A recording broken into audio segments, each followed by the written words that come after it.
사실 캄보디아 범죄는 작년 KBS 보도로 인해서 국민들에게 알려지게 된 그 계기가 됐죠.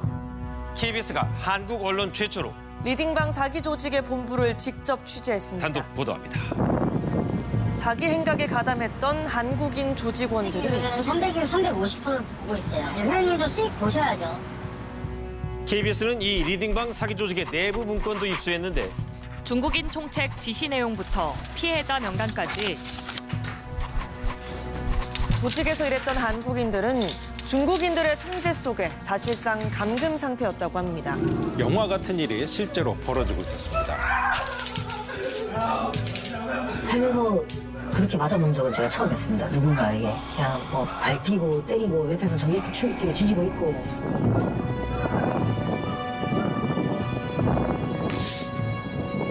캄보디아 리딩방 사기 사건 후속 보도 이어가겠습니다. 추가 취재 결과 아예 대규모 범죄 단지가 여럿 있는 범죄 단지가 조성돼 각종 범행에 활용되고 있는 사실을 KBS 취재진이 확인했습니다. 심지어 이 단지 안에는 시체를 처리할 수 있는 소각장이 있다는 증언도 나왔습니다. 리딩방의 중국인 총책은 신원 파악도 되지 않고 있습니다.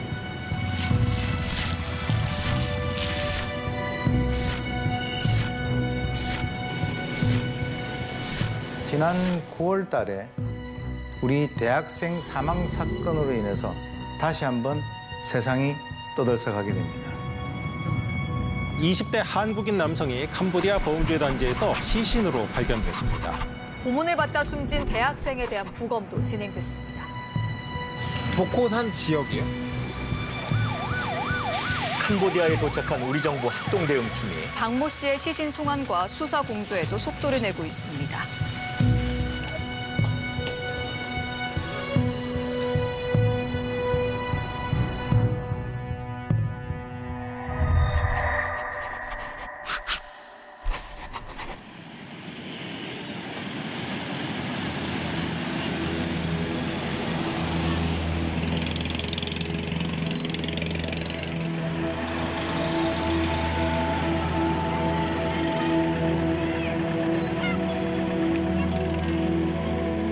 캄보디아와 연관된 뭐 여러 가지 어떤 사고라든지 뭐 작은 범죄라든가 이런 것들은 이미 보도를 통해서 우리가 알고 있습니다만, 근데 이제 가장 커다란 문제로 대두가 된 것은 한 그 대학생이 그 학교 선배가 권유를 해서 그쪽으로 갔는데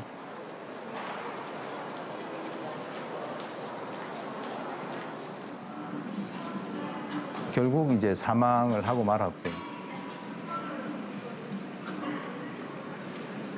KBS를 포함해서 뭐 BBC라든가 이런 그 방송국에서 거기에 핵심적인 범죄 단지를 한 3군데 정도 얘기를 했었거든요.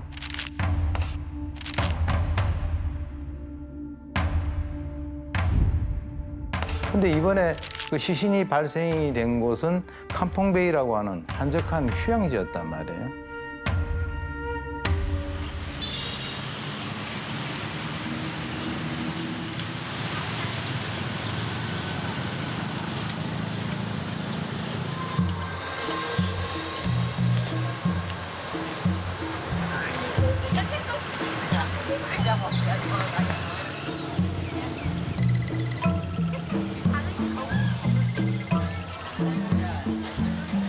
현지 분위기는 정말 평화로웠다.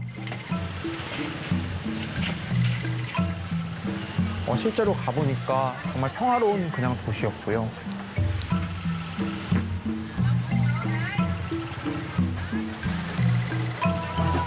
근데 이제 박 씨 사망 사건이 이제 국내에서 워낙 큰 관심사 중에 하나였고, 그러면 구체적으로 이 시신이 어디서 어떻게 발견되는지 좀 찾아 나서야겠다, 이런 취지로 먼저 취재를 하게 됐고요.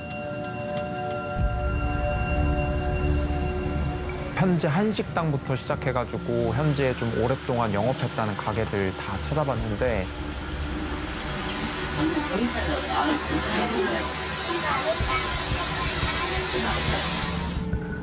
대부분 사장님들이 뭐 그런 얘기 모른다라고 대답하거나 현지 경찰서에서도조차 정확하게 모른다 이런 경우가 많더라고요. 그러던 중에 이제 한 곳에서 복고산 지역이에요? 산만 아니고 산 바로 밑이에요. 그 박 씨 시신을 찾은 경찰서가 어딘지 알고 있다 이렇게 말씀을 하셔가지고 오토바이로 안내받아서 이제 그 인근까지 갔고요. 유동 인구가 굉장히 적고 그리고 사람들 눈을 피해서 시신을 쉽게 길거리에 방치하고 갈 수 있는 그런 장소가 아니었나 생각이 듭니다.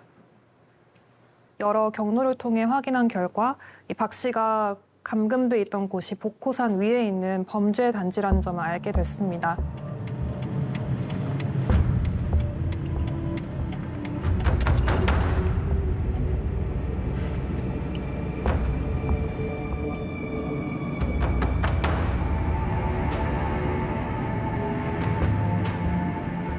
산 꼭대기에 올라가면 빈 건물들이 굉장히 많이 있는 걸 볼 수 있었습니다.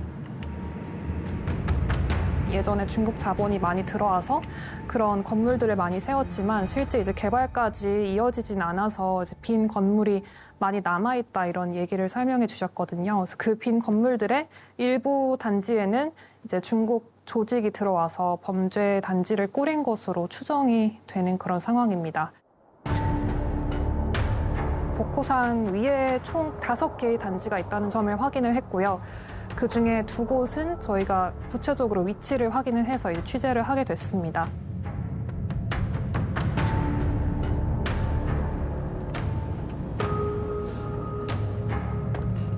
가니까 표지판 같은 게 모두 중국어로 돼 있는 모습을 볼 수 있었고 단지 입구에 중국인 아파트에서 많이 쓰이는 그런 한자 복자라든지 이렇게 북이나 영화 같은 걸 뜻하는 그런 한자라고 하는데요. 그런 한자가 써 있는 모습도 볼 수 있었습니다. 복호산 자체가 현지인들한테는 굉장히 신성시되는 곳이라고 하더라고요. 그런데 그런 신성시되는 곳에서 외국인 시신이 발견됐다. 그 안에서 범죄 단지가 밀집해 있다라는 이야기가 외신통에 나오는 것 자체가 현지인들이 굉장히 좀 부담스러워하는 상황이었고요. 이 복고르산 같은 경우에는 캄보디아 입장에서는 상당히 중요한 그런 곳입니다. 역사적으로도 유래가 있는 곳인데요. 뭐 예를 들어서 캄보디아가 93년도에 관광산업을 부흥시키면서 전국에 카지노를 열었는데 그때 초창기 때 문을 열었던 카지노 중에 하나가 이 복고르산에 위치해 있습니다. 그러니까 일찍이 카지노로 유명했던 그런 곳이고요. 실제로 한번 가 보신 적이 있어요? 저는 가려고 시도는 했습니다만 이게 지리적으로 상당히 좀 고립되어 있는 지역이어서 가기는 쉽지 않고요. 이게 그 사실상 캄보디아의 지형이 대부분 평야지대인데 요 복고르산 지역만 해발 1000m 정도로 그러니까 식민 시기 때 프랑스 식민 관리들이 휴양을 목적으로 해서 이쪽 지역을 일찍이 개발을 했습니다. 그래서 프랑스 관리들이 많이 썼던 곳이고요.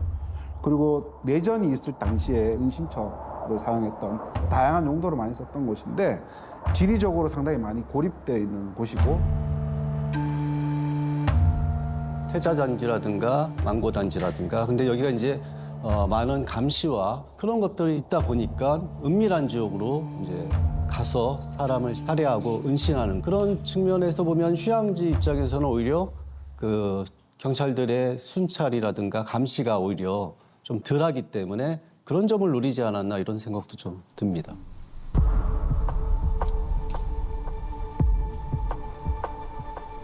이번에 이제 박 씨의 사망과 연관해서 그 과정이 이제 일단 말을 듣지 않으면 이제 아주 심한 폭행을 하고 폭행 고문뿐만 아니라 충격적인 것이 마약까지 사용을 했다는 거죠.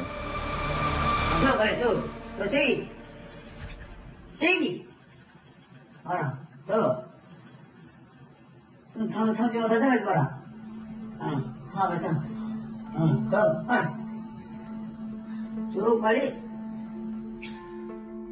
이제 협박용이죠. 이제 너도 이제 보통 이제 케타민 같은 거 이제 많이 투여시키고 실제로도 이제 조직원들 단합이나 어떤 사기 진작 차원 이런 걸 활용하기 위해서도 뭐 클럽 같은 데 보내주면서 약 같은 거 이렇게 같이 하게 하고 하는 경우들이 더러 있거든요. 거기에 합류하게 된 조직원 입장에서 가장 무서운 게 이제 나중에 이제 수사기관에 의해서 이제 검거가 되고 나중에 처벌을 받고 하는 것들이 가장 무서울 텐데 조직 입장에서는 제압하고 가스라이팅 하기 위해서는 네가 투여하는 거나 영상 증거 갖고 있다. 네가 만약 우리 말 안 듣고 한국 돌아가면 한국에 있는 경찰에게 뭐 제보하겠다. 이런 식으로 협박용으로 많이 쓰는 거죠.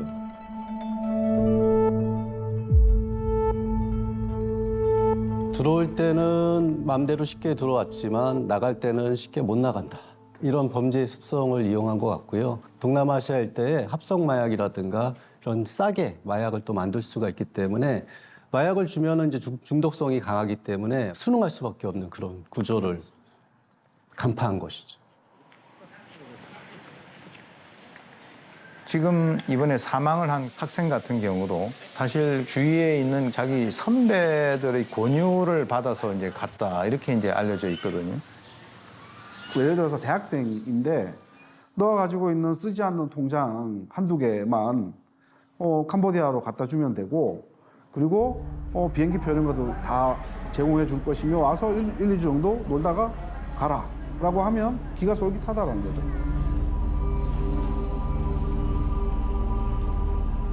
기존의 다단계 사기랑 좀 비슷한 겁니다. 전형적인 피라미드 사기. 지인들을 유혹해서 어느 정도의 실적을 채우면 돈을 불려줄게. 캄보디아에서도 마찬가지거든요. 지인들이 아는 지인들을 설득해서 나는 여기서 이렇게 돈을 벌어 그러면서 보여주는 거죠. 그래서 통장에 진짜 1,000만 원을 찍힌 걸 보여주면 나도 캄보디아 가면 돈을 벌 수 있겠구나.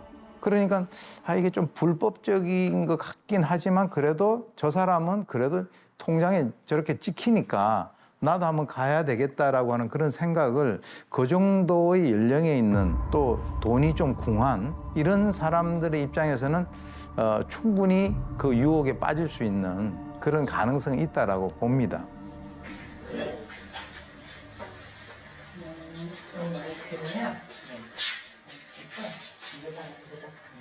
이 박 씨의 지인을 통해서 들은 바로는 이 동기 형이라는 사람은 원래도 보이스피싱 일을 몇 년간 해왔던 사람이고 그걸로도 큰 돈을 벌었던 사람이다.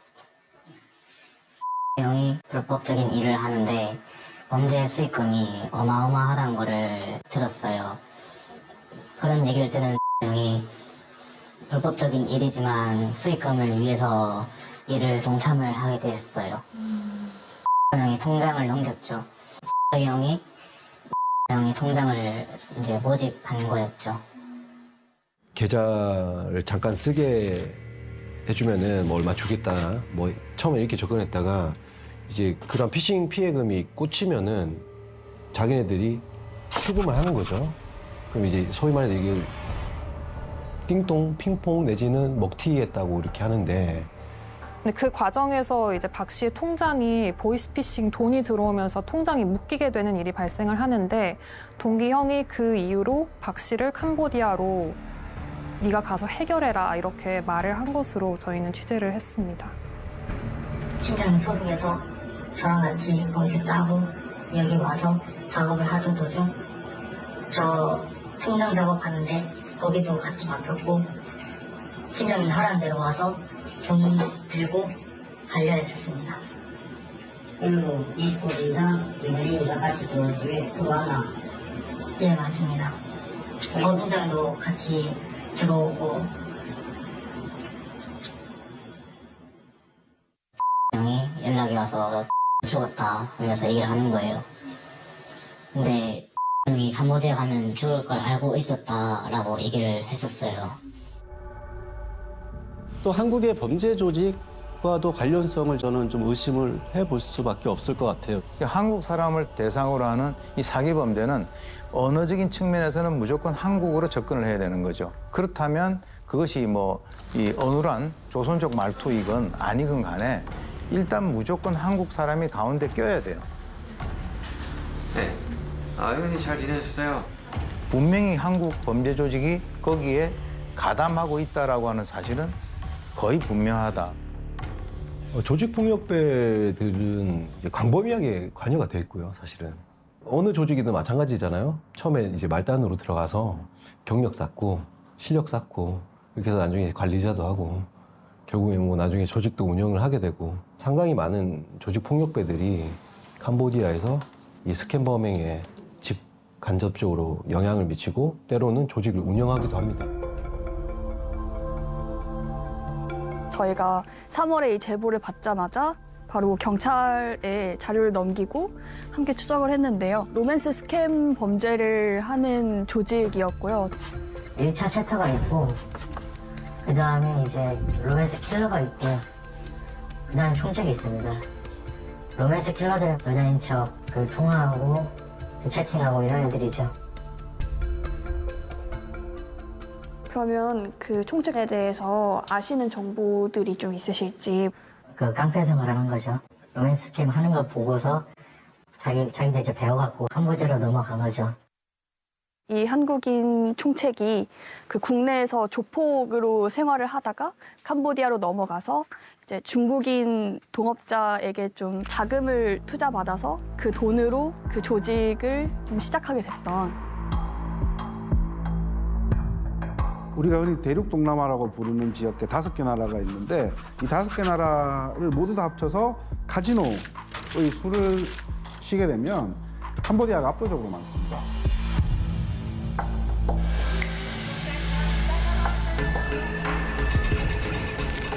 실제로 이 대륙 동남아에서 카지노를 할 수 있는 곳은 미얀마 국경 지역의 몇 군데. 근데 여기는 외국인들이 거의 들어가기 힘든 곳이에요. 결론은 캄보디아가 가장 접근하기 좋은 곳인데 문제는 뭐냐면 이게 코로나 팬데믹이 거치면서 사람들이 더 이상 카지노를 이용하지 못하게 되죠. 그러면서 자연스럽게 온라인 스캔 센터의 본부가 된 것이고, 또 하나는 캄보디아가 2010년대 이후에 엄청난 개발 부분이 일어나게 됩니다. 그래서 수도인 프놈펜을 비롯해서 주요 도시에 외국 자본들이 들어가서 많은 건물을 짓게 되었고요. 근데 문제는 뭐냐면 개발은 했는데 공급을 많이 했는데 수요가 제대로 공급을 맞추지 못하게 되는 거죠. 그러니까 자연스럽게 이 공건물들이 많이 생겨나게 되는 거예요. 그러니까 자본이 있는 중국인 범죄 집단이 와서 싸게 건물을 임대를 하고 거기를 범죄단지로 사용을 하게 된 거죠. 한국인. 한국인 아니에요? 맞는 것 같아요. 실제로 그 시아누쿠빌이라는 데가 경제 특구 지역으로 지정을 했습니다. 카지노를 부활시켜서 외국인들을 유치해서 관광객들도 유치하고 카지노로 하여금 외화도 벌 수 있게끔 했는데, 말씀대로 코로나 터지고 여러 가지 수요와 공급이 안 맞으면서 많은 공간들이 비게 됩니다.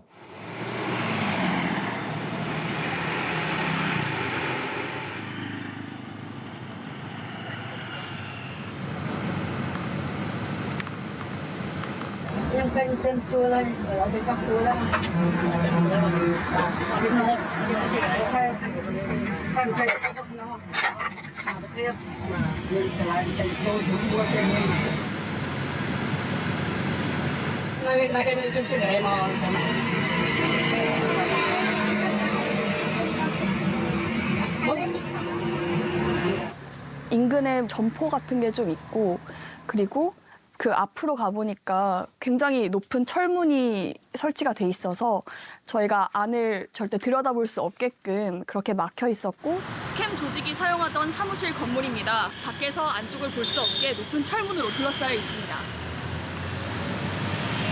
옆에 그 경비원이 원래 상주했을 듯한 그 경비실이 하나 있고, 그 CCTV도 곳곳에 설치가 되어 있었습니다. 그런데 지금은 안에 사람이 없는지 그 철문이 자물쇠로 굳게 잠긴 상태였습니다.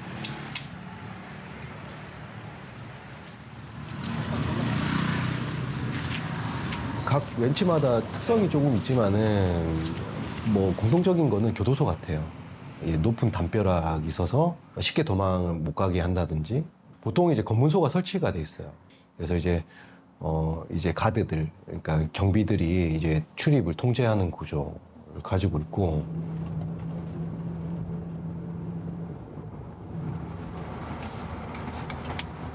저는 이제 좀 충격을 받은 것이 그 안에 들어가 보면 이쪽 라인들은 전부 식당가 갑니다. 식당가.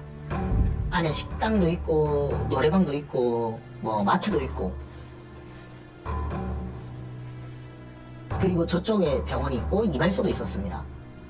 그 안에서는 심지어 뭐 이발소 또는 뭐 여러 가지 어떤 그 관련된 사람이 살아가는 데 있어서 전혀 바깥에 나오지 않고도 그냥 먹고 자고 즐기고 일을 할 수 있는 그런 시스템이 완벽하게 구축이 돼 있었다는 거죠.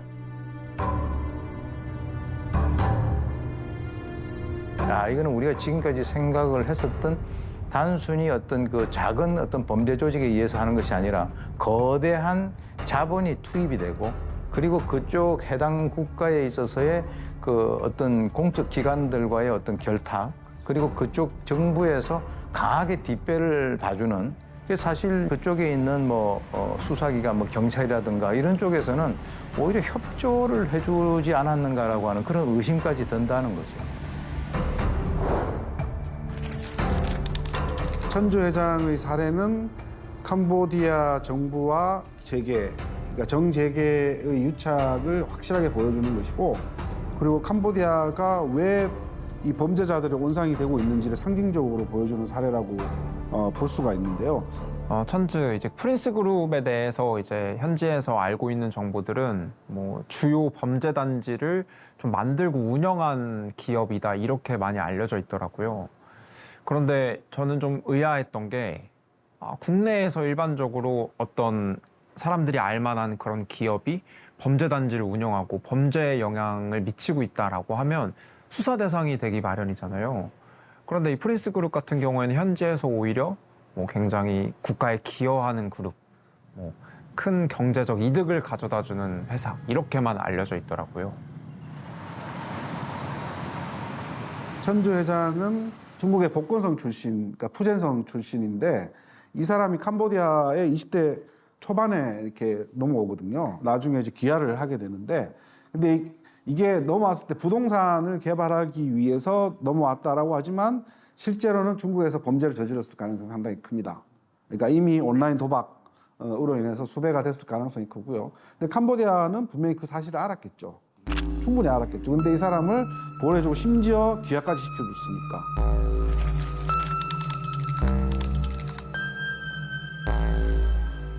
자기가 옥냐라고 하는데 이 옥냐라는 자기를 또 역시 수혈을 받았죠. 이제 이 옥냐라는 귀족 자기에 대한 개념이 생소한데 현지에서 좀 큰 기업가들 아니면은 정치적으로 큰 영향을 미치는 인물들한테 주는 자귀라고 해요. 그런데 어떤 개인이 이런 자기를 갖게 되면은 그것 자체로 국가에서 신원을 보장을 해주는 거잖아요. 그러다 보니까 그 자기를 소유하고 있다는 것 자체로 어떤 정부와 기업 간의 유착 관계가 어느 정도 있다라는 사실을 좀 인지할 수 있었고요. 천주라는 사람이 중국에서는 사실상 범죄를 하기가 쉽지 않은 거죠. 그러다 보니까는 이제 캄보디아에 와서 합법적으로 범죄를 할 수 있는, 왜냐하면 그쪽 관료들이 부패하고 있다는 것을 알고 있기 때문에 돈만 주면 내가 여기서든 무슨 사업을 하든 뭐든지 할 수 있겠구나 이런 생각을 한 겁니다. 중국에서는 이제 온라인 도박이라든가 로맨스 스캠이라든가 이런 사이버 범죄에 대해서 이제 러시아도 마찬가지고요. 강력한 대응을 지금 촉구하고 있습니다. 왜냐하면 예전에는 중국이나 러시아가 가해를 많이 가했다면 지금은 이제 피해도 많이 받기 때문에 최근에는 이제 UN 사이버 범죄 협약에도 가입을 하겠다고 그 두 나라가 적극 가입 의사를 표명했고요.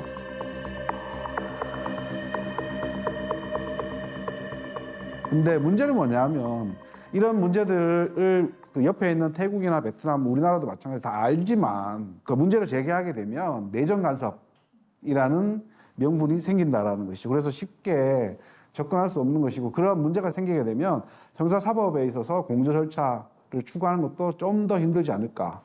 그런 문제들도 제기가 된다라는 것입니다.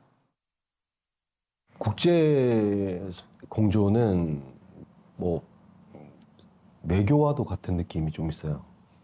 그러니까 단순히 이제 수사기관 대 수사기관이 도와줘, 뭐 잡아줘 이런 개념이 아니고요. 외교부 쪽에서도 도움을 받아야 되는 경우들도 있고 영사라든지 뭐 주재관이라든지 이제 분위기도 만들고 예, 그렇게 해서 이루어지는 거라서 그러니까 실제 단속까지 가기가 되게 어려워요.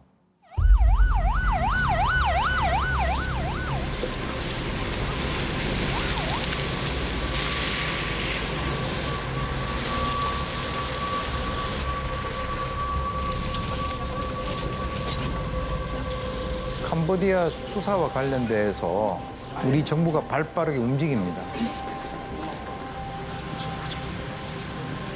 정부가 합동대응팀을 보내면서 제1 목표로 세웠던 피의자 64명을 한국으로 송환을 했고요. 이제 송환 피의자들이 근데 한국으로 이송될 때 제일 많이 논란이 됐던 게 이 사람들이 기본적으로 피의자 신분으로 한국에 송환이 된 거잖아요. 그러니까 이들을 캄보디아 범죄의 피해자로 볼 거냐, 가담자로 볼 거냐 이런 의견이 굉장히 많았어요.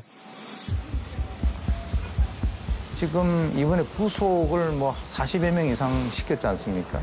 그 영장이 나왔다라고 하는 것은 그 사람들이 그 범죄 사실에 대한 어떤 소명이라든가 이런 것이 비교적 정확하다라고 우리가 볼 수밖에 없거든요. 그래서 앞으로도 우리가 이제 이와 유사한 그런 그 상황이 됐을 때 과연 이것이 가해자인지 피해자인지 정말 순수하게 피해를 입은 사람인지 이것에 대한 구분이라든가 기준 이런 것들도 한번 정립을 해야 될 거라고 봅니다. 그분들은 사실상 뭐 마약 운반을 했던 아니면 한국의 범죄 조직과 관련된 소위 MG 조폭이라는 경우가 많고요. 아니면 이렇게 지인을 통해서 유혹을 당해서 간 경우에는 강요에 의해서 이제 범죄에 가담한, 그러니까 피해자면서 가해자인 그런 이중적인 지위를 갖는 경우가 있습니다. 일하나 하라고 핸드폰 2개만 공항에서 갖다 주면은 150만 원 줄 거다. 아, 그냥 그때 첫날 오자마자 그냥 묵혔어요. 돈은 다시 오는 날부터? 한 10일 동안은 일단 계속 조절을 받았거든요. 여기서 네가 한 달 동안 얼마 이런 수익을 보내면 팔려간다. 순서도 막 대충 말해줬어요. 막 시험국을 갔다가 포입했죠. 거기 갔다가 거기서도 안 되면 이제 미얀마로 팔려간다. 여기서 뭐 총도 뭐 1000만 원이면 산다 뭐 그러더라고요. 뭐 위협할 때 총으로 위협하고 뭐 그런 상황? 칼, 불카 같은 거 막 휘어져 있는 칼 뭐 있었는데 그걸 허리춤에 차고 다녔어요. 지금 이번 사건 같은 경우는 사실 가해자 피해자가 막 혼합이 돼 있어가지고 이걸 누가 가해자인지 피해자인지 그걸 제대로 알아내기가 힘들어요. 왜냐하면 이제 피해자로 갔다가 거기에서 자기 적성도 맞고 오히려 한국에서 보는 것보다는 훨씬 더 낫다라고 생각되는 사람은 쉽게 가해자화되는 것이고요. 언론에서는 좀 단편적으로 나와서 64명을 구출했다 뭐 이렇게 얘기하는데 사실상 이게 지난 7월에 그 총리가 전국에 있는 스캠업자들에 대한 대대적 단속을 했고 그때 단속을 해서 체포된 사람들이 3,000명 정도였었습니다. 3,000명 사이에 64명을 우리는 데리고 온 거예요. 그러니까 우리나라가 한 거는 거의 없고 캄보디아 당국에서 잡아놓은 사람들 가서 한국인들이라고 알려진 사람들을 그냥 데리고 온 거죠. 캄보디아 내에서 이 스캠업에 종사하고 있는 사람이 최소한 10만 명, 15만 명 정도로 예상을 한다는 거죠. 그러면 그 수치에 비해서 3,000명이라고 하면 정말 말 그대로 새발의 피가 되는 거죠. 그런데 이게 과연 여기에 얼마만큼 더 많은 한국 사람들이 있을 것인가에 대해서 전혀 아직까지 파악이 되지 않고 있고, 그러니까 그 말은 아직도 많은 한국 사람들이 거기서 가해를 하거나 피해를 당하고 있거나 라는 것이 거의 확실하다라고 볼 수가 있겠습니다.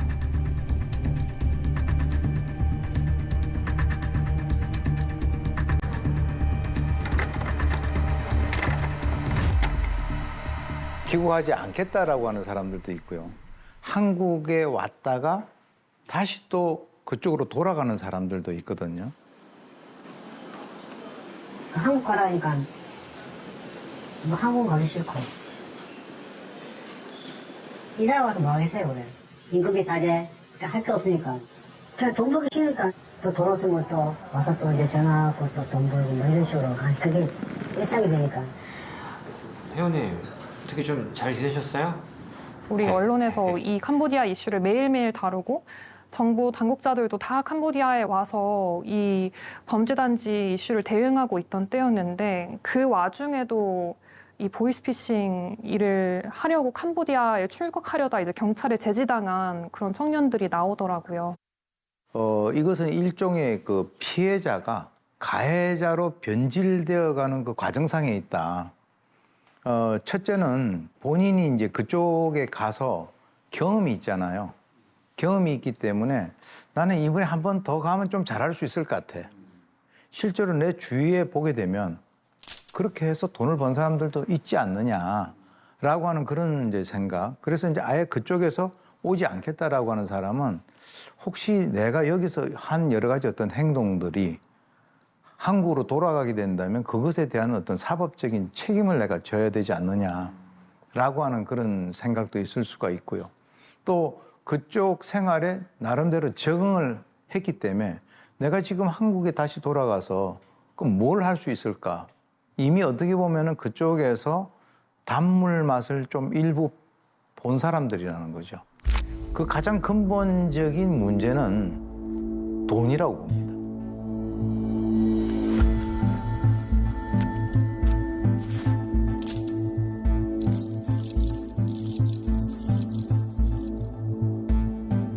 많은 청년들이 캄보디아행을 택할 때 그 돈을 보고 간다고 많이 말을 하더라고요. 제일 큰 게 그거죠. 한탕이죠, 한탕. 예를 들면 한국에서 정상적으로 일해가지고 한 300만 원 200만 원, 300만 원 번다 쳐요.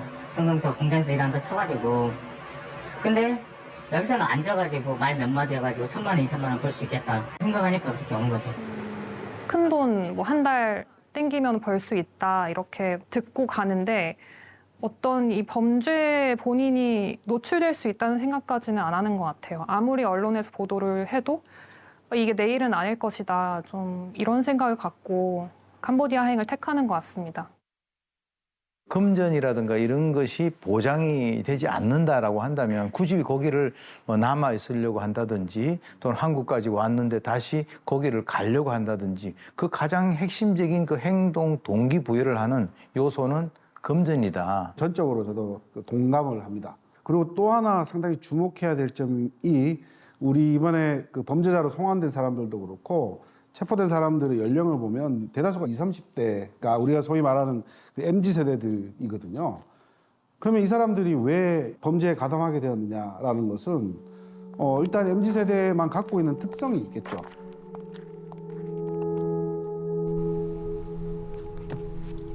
중요한 것이 이게 사회 구조적인 문제. 20, 30대면 대학을 졸업을 하고 사회에 이제 진입을 본격적으로 해야 될 나이인데 거기에 들어가지 못한 사례가 많이 있겠죠.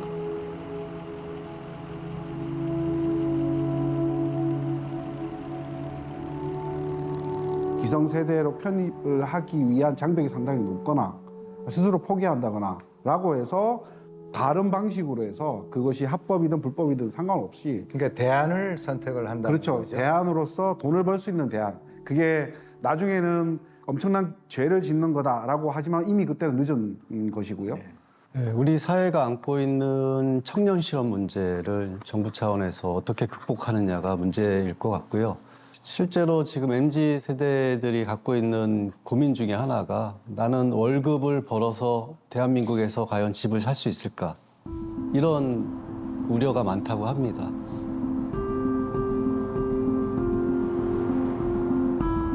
지금은 이제 이미 잘 살게 된 그런 부류와 그쪽에 진입을 하지 못한 이 진입 장벽에 막힌 그런 부류에 있어서의 그 상대적인 박탈감. 나는 현재 상황에서 한국 사회에서는 아무리 노력을 해도 저렇게 되기는 어렵다. 그렇기 때문에 또 하나의 대안으로서 나는 외국을 한번 택하는데 그것이 그렇게 만만치 않다는 거죠.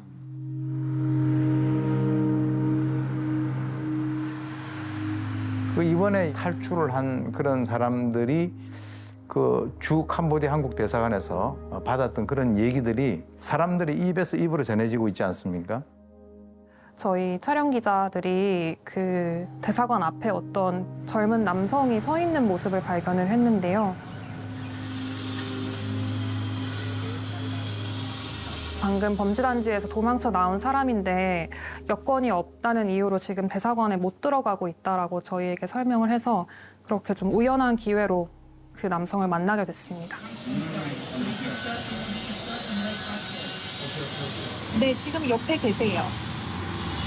네, 알겠습니다. 받아보시겠어요?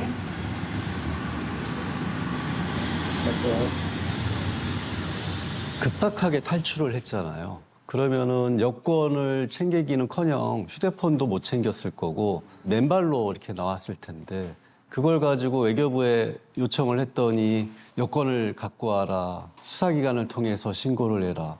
이러한 대응이 과연 대한민국 국민으로서 아니면 대한민국 외교부로서 할 수 있는지 이게 처음에 이 얘기를 듣고 좀 많이 속상하더라고요.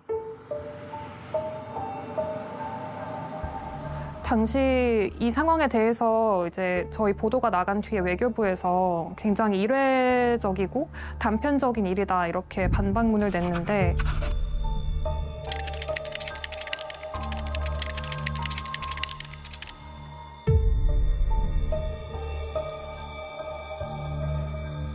저희가 지난해에도 그리고 올해에도 이렇게 비슷하게 대사관을 찾았다가 들어가지 못하는 사례를 보도를 여러 차례 했었거든요. 근데 그때도 현지 경찰과의 어떤 소통 문제가 있었다 이렇게 말을 했습니다. 당연히 대사관의 어떤 인력적인 한계도 있고 현실적인 문제도 있고 그리고 특히나 현재 그런 피해자들이 많기 때문에 해줄 수 있는 게 한계가 있지만 우리 정부가 나를 보호해주지 못한다는 생각이 들었을 때 과연 나는 어디에 도움을 요청해야 되냐. 지금 정부 차원에서는 저도 계속 주장하고 있지만 뭐 몇 명의 주재관을 파견한다, 뭐 코리안 데스크를 만든다고 하고 있는데 저는 동남아 일대를 좀 컨트롤할 수 있는 그런 한국 뭐 수사 한 팀 정도 좀 정부적으로 대처를 해야지 저는 또 이렇게 갑자기 막 뜨거웠다가 쑥 꺼질까 봐 문제가 그러니까 냄비 같이 그래요, 그런 맞아요. 것을 좀 우려를 하는데요. 이런 말이 있습니다. 법이 있으면 대처법이 있다. 예, 어떤 법이 있으면 또 그걸 뛰어넘을 수 있는 그 방법이 나오거든요. 이제 사실 이 코리안 데스크라고 하는 것이 지금 현재 유일하게 있는 곳이 그 필리핀이잖아요.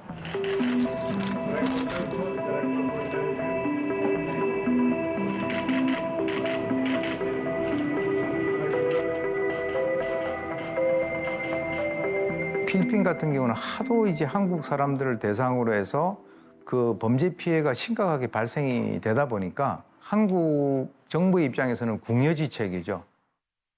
우리가 흔히 그런 해외 조직원들 특정하고 이제 하는 수사를 뭐 추적 수사의 끝판 내지 끝판왕이라고 이렇게 표현을 해요. 그 정도로 어려운 거고 우리나라 형사들 진짜 잘 잡거든요. 한국에만 있으면은 웬만하면 잡아요. 근데 해외에 있기 때문에 검거까지 실제로 이어지는 게 또 어렵습니다. 국제공조수사가 단순히 요청하면 잡아주고 이런 것들이 아니기 때문에 그리고 검거가 돼서도 송환까지도 아주 많은 험난한 과정들이 있고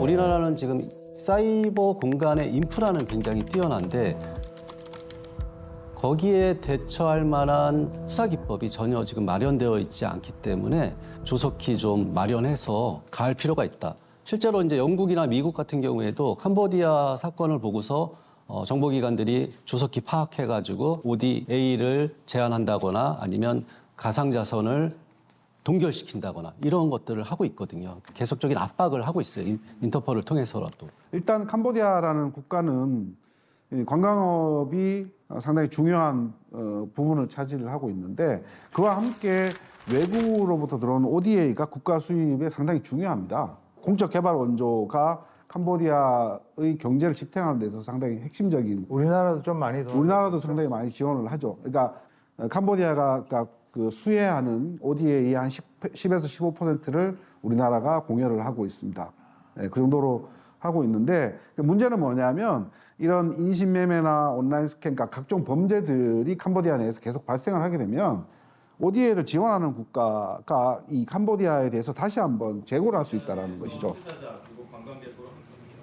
한국이 이런 사이버 범죄와 같은 초국적 범죄에 대해서 충분히 이니셔티브를 쥐고 아세안과 그다음에 같이 범죄 피해자가 되고 있는 중국이나 일본 같은 이런 국가들과 같이 협력을 해서 제도적으로 동남아 내에서 발생하고 있는 범죄에 대해서 공동으로 대응할 수 있는 법안을 만들자, 수립을 하고 거기에 따라서 어떤 행동 강령도 만들 수가 있겠죠. 예, 사실 이제 이번 기회를 통해서 저희가 좀 제시를 하고 싶은 것이 우리 국민들이 느끼기에는 손에 잡히는, 적어도 한국에서 캄보디아로 출국한 사람들이 예를 들어서 최근 몇 년간의 통계가 전체 얼마다.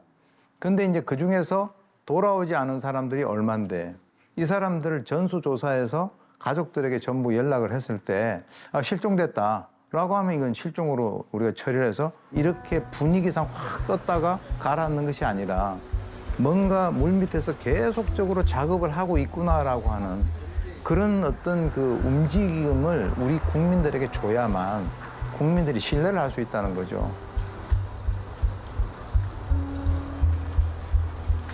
실태 파악이 안 되는데 어떻게 대책이 나올 수 있어요? 맞습니다.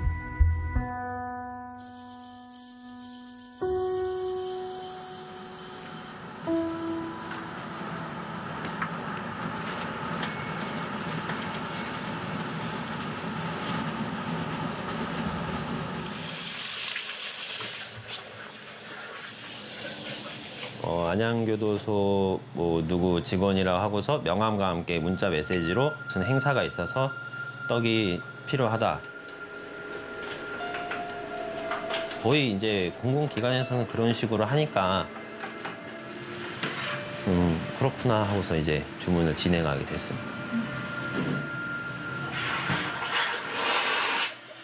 이제 그 떡 주문을 시켜놓고 이후에 이제 우리가 공공기관이라서 그 다른 어떤 방검복이나 이런 걸 사야 되는데 우리한테 더 비싸게 부르는 것 같다. 당신이 한번 전화를 해서 알아봐 달라. 발주를 넣어주면은 자기네들이 이따 떡 찾으러 갈 때 와서 같이 찾아가겠다. 보통 이제 그런 건 안 해주거든요. 근데 저희 이제 그걸 왜 하게 됐냐면은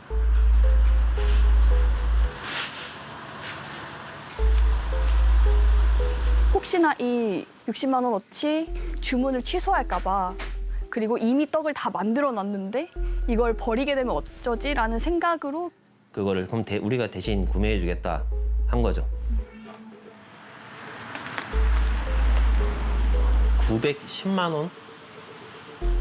굉장히 뭐 큰 돈이죠. 1,000만 원이라면 거의 6개월, 5개월치를 이제 하는 그런 돈이니까 그 통장은 대포 통장이고 어차피 그 통장의 주인은 어디 해남인가? 거기에 있는 그 뭐 70대 할머니 명의로 돼 있고 본인도 모를 거예요 아마. 그 본인도 자기 명의로 통장이 이렇게 되고 있다는 거를.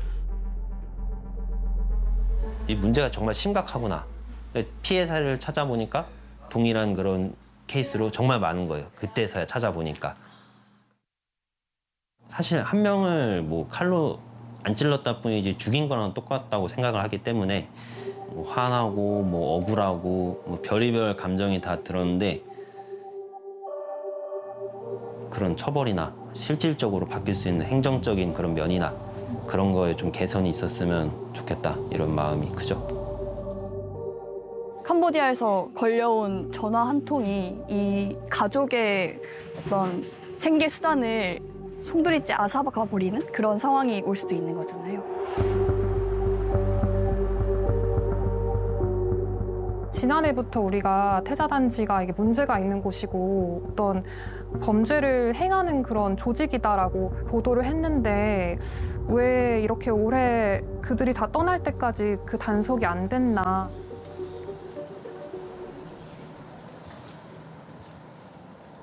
지금 캄보디아 정부 입장은 뭡니까? 파악된 거 없죠. 우리 국민 수백 명이 납치되고 감금돼 있고 절망적인 상황이었다는데 지금까지 상황 인식과는 완전히 달라야 되는 거예요. 갑자기 올해 발생했던 것이 아니고 계속적으로 폭증하고 있었는데도 불구하고 국민 피해가 늘어나고 있는데 무엇을 한 것인지. 캄보디아 내에 한국인 범죄가 급증하는데 계속 이게 방치된 건 아닙니까? 그러면 우리 정부는 지난 1년간 이 캄보디아 문제를 해결하기 위해서 얼마나 노력했냐? 그런데 1년 전과 비교했을 때 과연 크게 바뀐 게 있냐라고 생각했을 때 크게 바뀐 게 없다는 게 저희의 결론이었습니다. 국민을 위한 그런 법제도, 사이버범죄협약을 가입하고 정보수사기관이 역량을 발휘할 수 있도록 그래야지만 초국가적 범죄, 국제범죄에 대응할 수 있기 때문에 현 시점에서 도대체 국민을 위한 것이 무엇인지를 한번 묻고 싶고요. 개인적으로 제 학생들에게 항상 강조하는 말은 세상에 공짜 점심은 없다.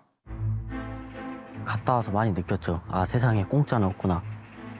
무조건 노력을 해야 뭐라도 버는구나 라는 생각이 들었어요. 열심히 노력한 만큼의 대가를 받는 것은 충분히 가능한 사회지만 그렇지 않게 그러니까 요행을 바라거나 노력하지 않은 만큼 더 많은 대가를 바라는 이런 사회는 일단 있을 수가 없습니다. 있다고 하더라도 이거는 정상적이지 않다. 결국 우리가 쉽게 돈을 벌 수 있는 그런 방법은 존재하지 않죠. 쉽게 돈을 벌 수 있는 그런 유토피아를 우리가 만약에 꿈꾸게 된다면 결과적으로는 현실적으로 자기 눈앞에 닥치는 것은 디스토피아가 열릴 것이다.